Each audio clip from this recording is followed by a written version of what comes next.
Welcome back, Wolfpack. Verlis here, and today I am very excited to be talking about Snorlax for Pokemon Let's Go Pikachu and Let's Go Eevee. And what has me pretty happy is that a lot of Snorlax's threats from the newer generations are gone in just the original Gen 1 meta, so Snorlax feels stronger, and I'm pretty excited for that. And since Snorlax is a normal type Pokemon, I just want to jump straight into its weaknesses and how that's going to factor in. Because with Alakazam potentially coming off as a threat, or if Psychic gets too strong, or if Flying has a way of just kind of crowding out some of the fighting type Pokemon, fighting isn't going to be super popular unless maybe Machamp gets a lot of usage or one of these Pokemon picks up. So Snorlax isn't even going to have too common of threats in theory. Like when we look at all the fighting Pokemon, Primeape, Machamp, Hitmonlee, Hitmonchan, and then maybe Poliwrath if people end up running that. And that's kind of it for the Snorlax. Now, we're going to be looking at other damage calculations, other Pokemon, other breakdowns and stuff like that. But on the surface, not really super common Pokemon that are immediately going to threaten the Snorlax. So when we break down into Snorlax's moveset, there's going to be a few things we also need to look at because we still don't know how egg moves are going to transfer over. Like if Pokemon's going to have its full moveset, only TMs and base moveset, if some of the egg moves are just going to transition over into its learn set, or even if we're going to have tutor moves and stuff like that. But there's no baby Pokemon, so no Munchlax, which means potentially no Stockpile, which is my bread and butter on Snorlax. Stockpile, Belly Drum, into, Crunch and Rest and stuff like that, but maybe that's not even going to be that great, because without items, that means we're not going to go into a Chesto Berry for the Wake Up, and we also don't really need the Belly Drum because we're not dealing with as crazy of Pokemon as we are in generations 4 through 7. So I just want to talk about some of the things Snorlax can do. Tank set, as well as just pure offensive sets and stuff like that, but tank set.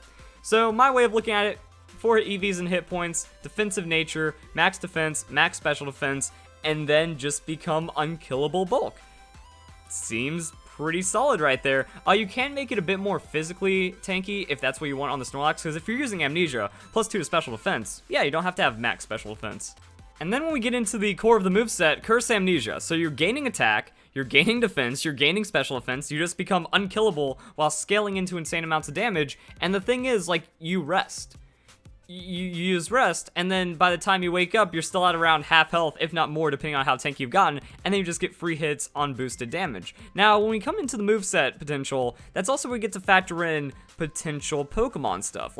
There's only going to be one ghost, actually 2 because of Alolan Marowak. There's not going to be too many ghost types, and it depends on how common Gengar is or how you're going to play the Snorlax. If you actually have an Alakazam on your team next to Snorlax, and you whittle away the opponent's Gengar, and you just kind of break down into that, then maybe running the Body Slam can work to get that stab damage. If not, I've been running Crunch for years because it just gives you a strong neutral hit against a lot, could get that defense drop, which just scales your damage even more, and also it's going to be strong against Alakazam and some other Pokemon, but it can be resisted by a few things as well. Overall, that's kind of what I'm looking at, and I think it's going to be very strong because we're dealing with less damage. No Life Orb with a setup Snorlax. That is my dream for a decade now. I don't even know how long I've been running the Snorlax, but yeah, we have a lot of time to just kind of rethink everything that's been going on. So that has me pretty excited and hopeful for the Snorlax, and because of the amount of damage, I think Curse Amnesia could be strong in the Stockpile. The advantage that Stockpile has, though, is that when you're using it, if they switch into a special attacker, you don't have to worry about the Amnesia prediction or the Curse prediction. But the thing is, since there's not a lot of heavy hitting special attackers, you just go 1 Amnesia, and then you keep running Curse, and then you're okay, and then you don't get capped at +3, so make it a +6, and then it's slower setup, but you don't have to worry about as many things going wrong as you do in Generation 7, so I think the Cursed Amnesia could work better than the Stockpile Belly Drum. Next up, just full offensive Snorlax, because 110 attack, anything over 100 on offense is going to be pretty good, and then Snorlax can just run crazy damage on crazy bulk. If it's a 3-4 KO Pokemon, even if it's going last, if it's finishing off weakened opponent Pokemon as a good revenge with the Snorlax, if you have Stealth Rocks up and you're just kind of shifting through them and kind of adding on damage, that's good. Or we just hit super effective hits. 110, super effective Earthquake, that's going to wreck a lot of Pokemon. 110 super effective Crunch, goodbye Psychic types. Well, not the Mega Slowbro or a full defensive one, but I think Mr. Mime, Hypno, they're going to have pretty hard times. Alakazam's gone when you look at a move like this. And then potentially the Heavy Slam. Don't know how Fairies are going to go. Heavy Slam, maybe. Body Slam, also a maybe. Just get the stab damage in there with that chance paralyzed. Or you can run Return for the most damage. Same thing right here. If you're running Body Slam, you can also run Return. You can also run any of these other moves, depending on what's going to be in the meta and stuff like that. Also, I was looking at some other ones. Giga Impact. Thing about Snorlax that makes it fancy is like you can just have 3 coverage moves and then a Giga Impact, and that Giga Impact is going to one-shot something. You know, we're dealing, again, with pretty frail Pokemon that aren't in like this crazy overtuned state, and you just hit a neutral sweeper while tanking their hit with a Giga Impact, and it's over. So Snorlax can come in, finish off an opponent with Earthquake, land a super effective Crunch or some kind of other move, and just finish off an opponent right there, still be at around 60% health. They bring in their sweeper only does 50%, Giga Impact one-shots them, Snorlax is taking that time to recharge, and unless they bring in like Dragon Dance or Swords Dance or some kind of really scary setup, they finish off your Snorlax, and Snorlax ended up just securing a heavy KO on a very high threat, and people just aren't going to expect it. I feel like Giga Impact is going to be incredibly meta in Let's Go Pikachu and Eevee because we're just lacking this damage, and the damage follow-up isn't going to be that massive. So we also have Ice Punch, 10% chance freeze a target. I'm just reading things right now, but yeah, Ice Punch, super effective hit. A super effective Ice Punch is going to be like this, is going to be slightly less damage than neutral return. But against Pokemon like Mega Aerodactyl, maybe that's going to be something. Same with all the other elemental moves. Same with any super effective hit. Depending on what that super effective hit is and what it's going up against, just a neutral return, double edge, or Giga Impact would just be more damage. That's kind of how the scaling is going to go. And Trick Room. So Snorlax, if somehow you're like doing some weird Trick Room stuff and your Trick Room Pokemon faints as it's setting up a Trick Room, then Snorlax could maybe get 2 kills on that Giga Impact. Outspeed, Giga Impact, KOs with that Trick Room. While you're recharging, they hit you, it's not enough, because like Snorlax is going to be an incredibly difficult Pokemon to one-shot, even if you are going to be running like a mixed defensive, bulky offensive set without like full defenses. Just if you're not running full tank Snorlax, you're still going to be hard to KO. So with that, you know, you're just returning much more damage in their face, even after 2 turns potentially. And then Rest Sleep Talk. I don't know what to do exactly here. Like, do you go Rest Sleep Talk with Crunch for Ghost-type Pokemon, so you hit the Gengar, and then you also just run a return for a big damage right there? That could be something. That might be a way of looking at it. Or do we go Rest Sleep Talk, Curse Crunch? And then, yeah, you're still running the same thing, but instead of having the Amnesia, you go full special defense investment, everything loaded in right there, and then you try... Well, wouldn't be like the EV breakdown or the nature breakdown, but you can do a lot of, like, weird stuff and then do it. That's tentative. I think someone might have to try it out, really dial in the EVs. I just want to bring it up as an option, and it could be stronger because there's not a lot of super effective threats that are going to be coming from that special side, and there's not going to be too many very strong special attacking Pokemon. So you just go full into that special defense, camp Curse out from there, and then maybe nothing's going to be able to KO you. So that could be very strong. And now we transition into the damage calculations. So I want to look at the full tank Snorlax from earlier, 4 hit points, and then the rest into defense, special defense, fully maxed, relaxed nature, all that fun stuff. Alakazam Focus Blast. This is going to be one of the scariest things that we're dealing with, and we do fairly okay. Because if we're running that rest set, we get an Amnesia. So we eat the Focus Blast, Amnesia comes in, and then guaranteed 4-hit KO. So we're actually going to be at a point to where we can outstall the Focus Blast, the strongest move that the Alakazam, the Mega Alakazam. This was regular Alakazam, it's going to be even less damage, so we're going to be even less threatened by it. So, you know, 26%, or actually, let's do the high end, you know, 31% plus 61%. It's impossible for us to get 2-hit KO'd, unless it's like a modest Mega Alakazam, but then that's just really fishy, and even then it's not guaranteed after we get that Amnesia set up. So, first turn, we use Amnesia, second turn we rest, and then they try to chip us away. We wake up, we Amnesia again, and then we rest, and now we're at +4. We Curse out from there, and then we're good to go. This could backfire in a way, depending on how much setup we have. Like, it would be ideal to already have a Curse or 2. That way, if they switch into a physical Pokemon while we're asleep, they also don't get to break us down super hard. But, like, yeah, if they just respond with a Mega Alakazam, that's going to be the strongest Focus Blast we see. That's going to be the strongest special fighting type move, and Snorlax can just survive. So, like, say your last Pokemon Snorlax, their last Pokemon's Mega Alakazam, you can win. That's pretty nice. And also, it's Focus Miss for a reason. So, incredibly risky accuracy. So, if they miss at any point, then it's even more free for you, which is going to be pretty good right there. So, pretty much you can either rest stall until you actually have safety to do another Amnesia, or until they miss, or until they run out of PP, because Focus Blast also doesn't have a lot of PP. Now I'm just looking at like generic damage calculations and what we could do. So this is before we get any setup. Now naturally, as we get set up, you know, we tank that Flare Blitz, we go +1, And then Charizard is going to have to recover at some point. So, you know, we get one curse in there. We can rest at some point, wake up, rest again, and then we can just cycle out the rest. As Charizard's breaking itself down, it uses Roost. That's going to buy us another curse, and then we're going to be in a better position, and then that gives us +2, giving our Crunch more damage. So eventually we can scale against Mega Charizard. Also, having Curse means if he's Dragon Dancing, we're cursing. And then we all kind of catch up to each other at some point, but +6 Crunch, going to be much stronger than the +6 defense, +6 attack, already max speed doesn't really matter stuff right there. So Crunch into the recoil damage, and that's going to be enough to KO the Charizard. So, you know, we do about 80%.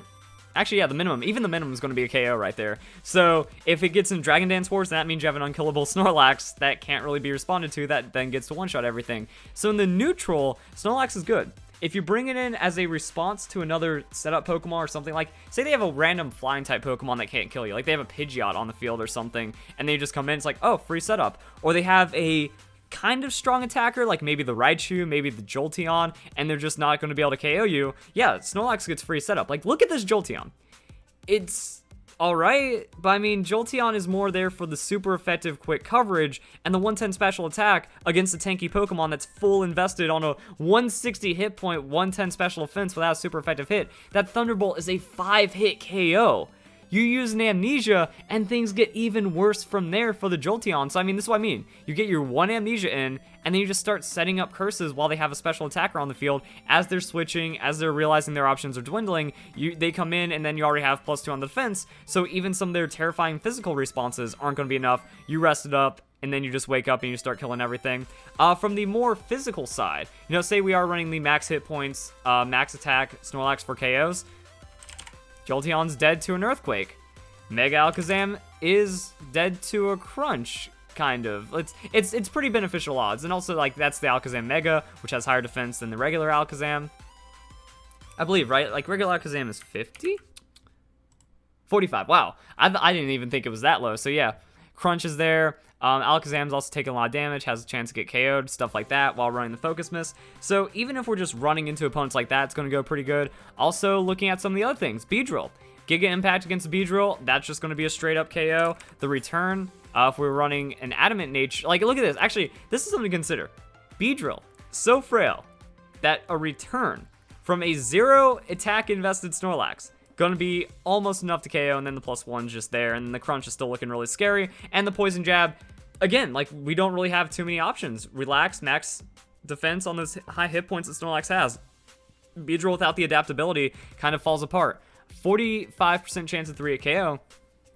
This is while we're cursing. So, I mean, even if we get poisoned, we get that curse in there, we get our +1 on the defense, and then that just plummets, and now, yeah, 5-hit KO. Well, we sleep for 3 turns, we wake up, and then we get another curse in, we sleep, we wake up, and stuff like that. Now, naturally, crits are going to be very bad for us, but even in some matchups, like if the Jolteon crits us, depending on when the Beedrill crits us, it's not going to end our game immediately. It's really just going to be like the Focus Blast crit right off the bat, or a close combat crit from a physical Pokemon, or fighting Pokemon that's going to ruin our day. So even then, like, Snorlax is in a safer position. It's not like a Choice Band or a Life Orb crit from a Garchomp completely changing all these damage numbers. Some of these Pokemon, they just don't have it in the tank to completely ruin what we're going up against. And Snorlax is just mad tanky like that. So going into some of the damage calculations for fighting type Pokemon, Hitmonchan. Hitmonchan close combats us, not going to be a KO at 0 defense. So, I mean, relax, 252, all this stuff. But, I mean, say if we already have a +1, looking a little better for us. Wait, this 51% number, yeah, we have to, like, hope they, like, run themselves down on close combats and make themselves weak and stuff, and then this is where it does fall apart. You know, if we start at +1, it's not going to be enough because then we get to +2, we rest, and that's still a guaranteed 3-hit KO. But then the Hitmonchan is forced to switch out because we just bring in any response, and they're going to be at -4 or 5 on the close combat, and that's going to be pretty bad for them. But the Drain Punch also scales, like, not terribly. You know, we have a 105, Fighting Stab, Adamant, Max Invested Hitmonchan, and it's barely going to be a 2-hit KO. Well, not barely, but I mean, it's a 2-hit KO. That's kind of it. So if we already have defensive investment, if we already have the boosting going on, Snorlax is going to be alright on that retaliation. And this is kind of the argument for return over the Crunch. Because return, that's big damage. Crunch, you're going to have to kind of chip away. Like, so it's kind of like the Snorlax just accept that unless it's already set up, the fighting types are going to be very difficult. and then you give up your thing to Ghost-type Pokemon, stuff like that. Or you run the Alakazam. Alakazam scares off Gengar, scares off the Fighting-type Pokemon. Maybe even have like a Mega Aerodactyl in the background. That way you can just crush into these Fighting-type Pokemon and be scary for them as well. Maybe not the Mega Aerodactyl as well, because it's Rock, so it's a neutral hit.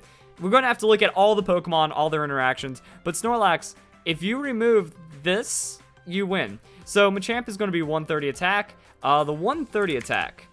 So we're simulating a Machamp right now. Close combat, not a guaranteed chance to KO, even at +0 and stuff like that. Makes the Machamp kind of strong. And then again, if you know that a fighting type move is coming, switch into a flying type Pokemon, maybe have the Gengar on standby. Gengar's gonna be able to run Psychic. I'm getting Pokemon Stadium vibes and like strangeness, you know, that we really don't see in modern Pokemon. Hitmonlee, that's a 120 attack, so gonna be slightly less damage than the Machamp. Primeape, that's only a 105, and then those are just kind of the numbers right there. We have a chance to do things. And if we already have Curse set up, even the fighting type Pokemon aren't going to work. What about Mega Pinsir? So Mega Pinsir is going to be another pretty strong close combat to worry about. It's strong. It kind of hurts depending on what it's going to do. I'm thinking that's going to be like Jolly Pinsir and stuff. But I mean, again, not like instantly over, but it could be one of the more obscure close combats to pay attention to. Other than that, I'm looking at the offensive ones. So as you can see, the EVs have changed up quite a bit on this Snorlax. We're not running like the hit point full stuff. We're going max attack to see how that damage scales out. The Earthquake into Flare Blitz. That's a high chance of KOing the Charizard. And then you still have, 40% of your hit points remaining. And if they don't do that much damage, you return with a Giga Impact, and that's going to be a KO right there. Also, Giga Impact, big damage as well. And then kind of comparing some of the other stuff. Oh yeah, also one thing I wanted to show was the breakdown between splitting your defenses in investment and also just going full into the hit points, because going full into hit points makes you like 1% less tanky. So if you just want the optimization, you can see that right here. So a neutral Charizard, that's what we're going to be comparing right here. Dragon Claw plus Flamethrower, that's going to be 50.6% of your health. With this, it's going to be 51.2% of your health. So, it's very small numbers, but at the same time, it's like, yeah, that could be the difference of like what you survive and what you don't survive. For example, this physical hit, the Dragon Claw, 85 damage in the middle, well, that's compared to a Dragon Claw that's going to be at 73 damage. So taking 12 less damage, that could be big. You think about like, red bar, 5-10 hit point survival, that's actually going to be based in that physical off of this Snorlax set compared to this one, just because of the way that stats scale. Going up against other Pokemon like Clefairy, kind of showing what Heavy Slam can do. It's good damage. Heavy Slam super effective against Fairy is going to be more damage than Giga Impact, so we can two-shot a Clefable like this. Other options aren't really insane amounts of damage, and this is going to be against like a full defense Bolt Clefable. Doesn't really have a lot of damage in return. Now Snorlax is going to lose its immunity, so having Rest is going to be good against Toxic Stallers. Looking at some other things, Giga Impact or Earthquake against the Flareon, just a one-shot, even if we have max hit points. So max hit point, Flareon. We just get to KO it with Giga Impact or Earthquake, and then I'm just kind of imagining people that run the Flareon might pull something like this. So we see Jolteon's a KO, Flareon's a KO. A lot of just like standard Pokemon are going to take a lot of damage. Giga Impact. So the Giga Impact against Venusaur is going to be about 80%, which means, you run the return plus Giga Impact or something. Actually, maybe not the return, because you kind of have to bait it out against the opponent. You use a return, well then Venusaur is going to Synthesis, get back to up to full health, use the Giga Impact, that's going to go pretty bad. So if we look at the Earthquake combo, Earthquake, hey, that's KO potential. Is Venusaur going to use one of its valuable PP on Synthesis just off of one Earthquake, or is it going to try to chip more damage away? Now, maybe if he uses Giga Drain, probably won't heal up an insane amount, depending on like how it's spec'd. So 9%, actually, it'll heal enough. So you do have to consider some of the things that could happen right here, but depending on like what you can combo into the opponent, if they're not expecting it, yeah, Earthquake into Giga Impact, that's potentially 130%. So even if they are 252 invested, maybe even Modest Nature, he's healing 13% of his health back. So depending on what range we catch, that's going to be, actually, yeah, that's going to pretty much be like, I don't know, 87, 85% chance to KO off that combo. So we can take out some of the tankier Pokemon, comparing it to the Aerodactyl Mega. So the non-full defensive set still does all right. Stone Edge, small chance to KO. Actually, if we dial this back to level 50, that's going to jump up a little bit. But Stone Edge is fairly an accurate move. So 1 in 4 chance to 2-hit KO on that Snorlax. The Ice Punch is going to be a 2-hit KO. So we can survive, get those 2 Ice Punches, and then our Snorlax is pretty much useless, but it shows that we can match up and we can get good damage across other Pokemon. If Aerodactyl took a Psychic or a random Shadow Ball from a Jolteon at some point, or, you know, like if it's already missing damage, the Ice Punch can come in big, but comparing it to return, you know, if we're not hitting, like, if it's anything other than a Mega Aerodactyl, you know, if it's Pidgeot, Pidgeot's going to take more damage from the return, and then probably just get one-shot by the Giga Impact anyways. So, Pidgeot, Ice Punch, that's going to be your damage right there, versus the return, versus the Giga Impact. Boom.